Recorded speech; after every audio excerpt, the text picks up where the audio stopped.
Satu kajian kemungkinan dan reka bentuk awalan sistem keretapi menghubungkan Putatan ke Kota Kinabalu Industrial Park KKIP dan Pelabuhan Sepanggar akan dilakukan dalam waktu terdekat.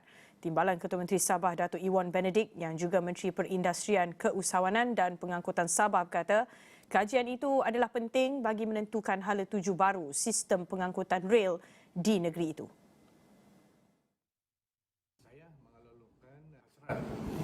Dan keperluan Jabatan Kereta Api Sabah yang akan memulahkan kajian kemungkinan mengenai dengan reka bentuk pembinaan sistem kereta api yang menghubungkan KKIP dan juga Pelabuhan Sepanggar.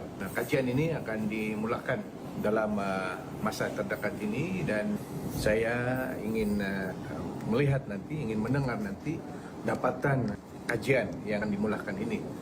Saya seseorang yang percaya bahawa perlu ada satu sistem konektiviti yang lebih baik, terutama menghubungkan taman-taman perindustrian di Sabah dengan pelabuhan-pelabuhan di seluruh Sabah. Dan kajian ini sangat membantu untuk kerajaan Sabah membuat hala tuju seterusnya. Beliau berkata demikian pada sidang media selepas mengadakan kunjungan kerja ke Jabatan Kereta Api Negeri Sabah JKNS. Selain itu, Iwan memaklumkan kajian dilaksanakan itu juga dapat menilai keboleh-laksanaan projek kereta api Trans Borneo sekaligus meningkatkan kesaling hubungan dengan negara jiran lain.